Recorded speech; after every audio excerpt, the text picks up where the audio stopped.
What is up, guys? Welcome to another video, and today we're here for some Need for Speed 2015 content, but today is an extremely special video. I've been working closely with Crown for this video. He has found a shit ton of information about Need for Speed 2015, its development cycle, the content of the game, and we're going to go ahead and analyze it in this video and give some running commentary. If you want to go ahead and watch the original video, and I definitely recommend you do, the link will be down in the description. Crown, absolutely great guy, I'm sure you guys all know him, but the original actual video will be down in the description. I also want to say that all information that has been found for this video has been found through game files, through developer portfolios or other online articles, and that's how all the majority of the information has actually, been found. There's a lot in here, and there's things about, some of the cars that were cut out of the game. There's some things about the actual UI and building the UI, and we're going to go ahead and break down Crown's video step by step and give some running commentary to everything which we have to say. So let's go ahead and get straight into this. So the first things first is I'm going to show you an uncut PC launch trailer that was actually unused. Obviously,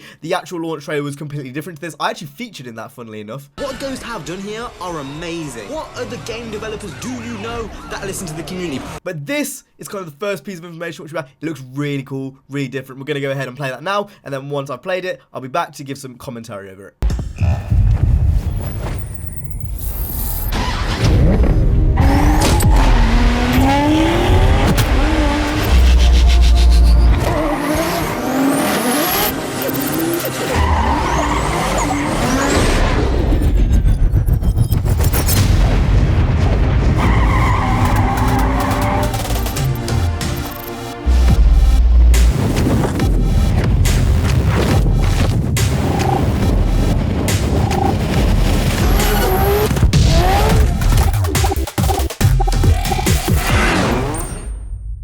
There's not much else to say really on this other than it's quite clearly unfinished. We can tell by that one scene with the R34 where it's kind of just like doing effects and stuff. This is unfinished. It's obviously not made. This wasn't made to be seen, but it's kind of cool just to see. I guess it's kind of something a bit interesting, something a bit different. And again, it's just one of those things that's really cool to see from a fan's perspective. We're now going to go ahead and get into the juicy stuff because trust me, there's a lot of juicy stuff. And that begins with the user interface. So as we can see here, this is kind of like a few screenshots of the actual kind of concept user interface. This is an origin screenshot, which Crown quite rightfully actually explains in his own video. Nothing really to see on the UI for the origin screen. It's kind of just a blatant origin screen. We've seen a bunch of these before. There's really nothing specific about this. But as we kind of, go on into the video, we can see that there's a lot more stuff here which wasn't actually in the final game. For example, this. So as we can see, this is a social media screen, and it's very, very reminiscent of what we had back in Burnout Paradise. So at this screen, we can see pictures you've taken, we can see, your player name, your speed points, all that kind of stuff.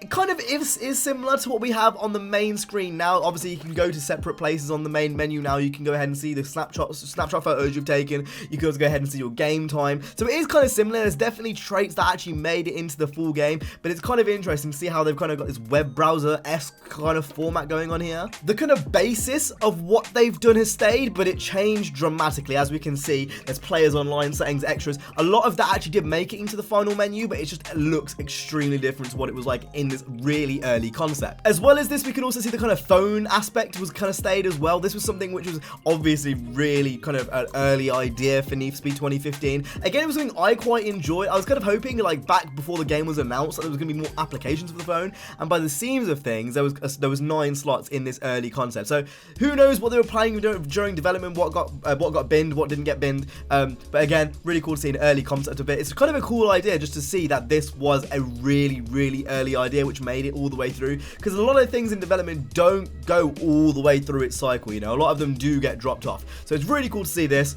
Again, it's just pretty cool to see that there was more slots and it was a really early concept. So as well as this, we can also actually see some map navigation. Now, as we can see here, this is kind of an early concept of what it actually looks like. Very, almost extremely similar. Pretty much the final thing, to be honest. This really hasn't changed much. The idea of it being a little circle, grabbing onto other little circles on the map, again, is something which stayed throughout its development by the seams of things. Obviously, this would have been a really, really early idea, and it doesn't seem like the map has changed an awful lot. Obviously, this is really, really early, so I can't really comment on the map too much because there's hardly any of it. But again, it's cool to see that the fact that they decided on a map layout and they kind of stuck with it. The idea of implementing autolog was something obviously they were really passionate about, because even in these early builds we can see leaderboards with friends, and that's something which they really did push. Kind of autolog and that whole system is something which Need for Speed has kind of become really popular for. So again, makes complete sense. This looks sick. That's all I have to say on this, really. You might notice I'm kind of going quite fast on this, but that is honestly because there is so much to say. We've got a lot to go through, and I don't want to make this video too long. Next, we're going to go ahead and talk about some unused icons. Here, many unused icons. Obviously, when they're developing the game, they've got to kind of make like sketchboards of this kind of thing, explaining what thing does what, so everyone knows what's happening during the development time. And this kind of stayed extremely similar to what the final build looks like. So again, kind of cool to see that. Obviously, we have the final kind of icon at the bottom, which has kind of stayed through the whole thing. Really cool again to see that they've kind of explained all this. Few things here and there which are different, but again, it's going to be because obviously this was early development, so we're still like jigging things around. We have the hood wireframe, which is basically kind of just a mock-up of what the hood was eventually going to look like. And then we have this. Look at that. Look how gorgeous that looks. That is obviously an in-game photo by the seams of things. Maybe it's not, I don't know, I'm just speculating here. But that looks insane. We can see two BRZs, one and that's red with the rocket mini kit, and then the stock one which is blue, and I have nothing to say about that besides that looks phenomenal. Only if, you know, like we all had amazing PCs and amazing consoles to run something like this.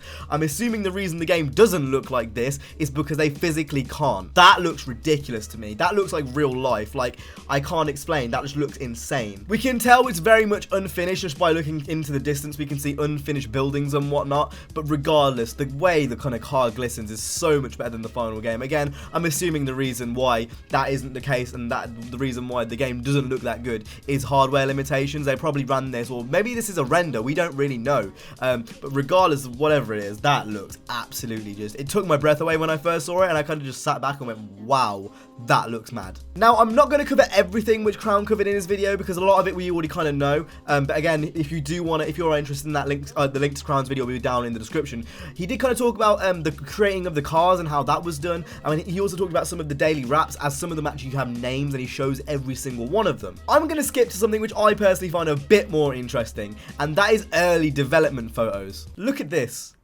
Look at this. That is so early on in the development of this game. Like, it's literally just boxes. Like, I don't know what else to say. Obviously, they had this idea of the 5 ways to play really early on, as we can see from this photo. But it's at the bottom, it's got the 5 ways to play. So be that speed, style, crew, outlaw, and I think that's customization on the right, or build, I think it was called back then. Again, I just to see 2015, a game which I've sunk so many hours into this early in development, is insane. The cars aren't even fully modeled. Like, that is just ridiculous to me. Here we have a few more early development photos. Some of them are quite low res, but obviously when you're kind of doing this stuff, it's just gonna happen. There's not every single photo is going to be in gleaming 4K. And again, it's just cool to see how kind of the theme of what they had stuck throughout. It doesn't seem like they kind of strayed away from what they were originally trying to do, and it's just really cool to see. We can also see an A3. Obviously, this is a traffic car, I think, in game, not a playable car in game. It's again one of those things that's just there. Nothing else to say on that, really. Now we're going to go ahead and talk about the uncut cars. This is something which is really interesting, because of some of the cars that are actually uncut,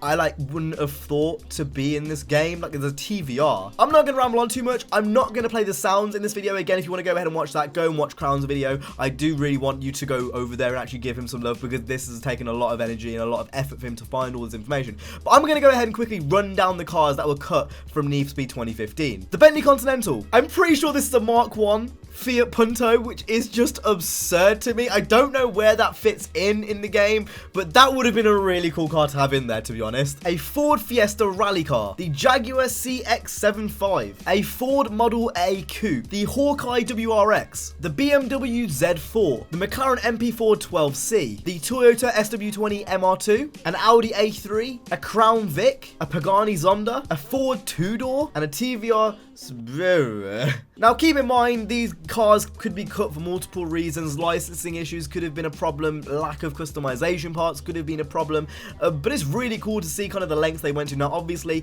these were actually found in game files, so these are actually still in the game files somewhere. If you look deep enough, you have the right tools, you could find these yourself, but obviously they're unused assets. You're not going to be able to drive around in the TVR in 2015, sadly. Just really cool to see what they had planned. Obviously we know the MR2 isn't going to be in a future game because Toyota have got problems with Need for Speed and Forza for some reason, but a lot of these other cars, it's really just cool to see. Hopefully we can get them in further games. Obviously these types of things are hard to say. I'm not going to sit here and say these cars are going to be in Payback because you can't really say that. A lot of the assets and stuff might have been binned a long time ago, but it's just cool to see what possibly could have been with the car list. Obviously sacrifices have to be made when you're on a development schedule, and that can be blatantly be seen in this car list. A lot of cars were cut out, but again, I'm not too upset about it. It doesn't really bother me too much. It's just cool to see, you know, what they had planned. You know, the MR2 is one that I really didn't expect. I really didn't expect them to kind of dabble with that.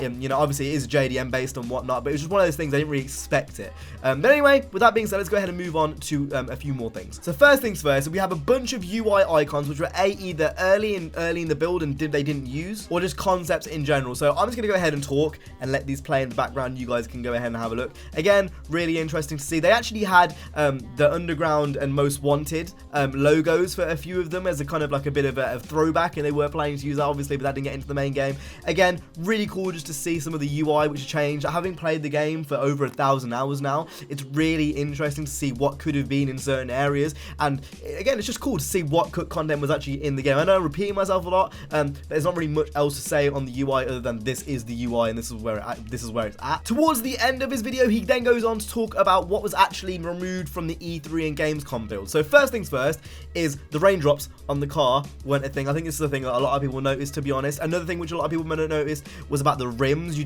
couldn't change the rims on both sides. I remember James Mount saying to me on a public tweet back when this was a thing that was just to accelerate the build. So whether they actually had plans on this in the first place, I'm not sure. Being able to add stickers on spoilers is again something which I personally noticed when I was actually trying to recreate the E3 car. You can see traffic cars on the mini-map, which I thought was a bit of an odd design choice, not something which I can say I'll miss an awful lot from the E3 build. I think that can get incredibly annoying, especially when you're actually trying to find things, so that's something which I'm glad didn't make into the full game. And then obviously icons and stuff always are going to look different. Obviously when you're going through the development, that's just one thing which is bound to happen. Obviously the icons are going to change and improve, and the UI is going to improve and change for the better or worse. And we also have a few more generic things, but like I said, the link to his video will be down in the description. You know, if there's little things like garages being placed in different places and cars being parked different in the actual garage itself. Overall, it's just insane to see the amount of stuff which people find from this game. The community around Need for Speed, as much as we say a lot about it, it's insane to see how much information they get out of the game and the game files and going through dev portfolios and all that kind of stuff. It's, from my perspective, just so cool to see these types of things and just how different everything is. Again, I can't thank Crown enough for this video. I've been working really closely with him to get this video done, so make sure to go ahead and drop him a sub. Don't just take his content, like don't just download the video and do this yourself. Ask permission. Like I said, me and him have been working closely with this, so it was a bit different, but like just don't just rip it. Anyway, with that being said, I hope you guys enjoyed this video. If you did, make sure to go ahead and hit the like, subscribe. Again, I have nothing else to say, but I'm just as amazed as you are about all this information. It's a bit overwhelming, to be honest. Anyway, with that being said, make sure to go ahead and hit the like, subscribe. I'll see you guys in the next one. You guys have an awesome day, safe, and peace.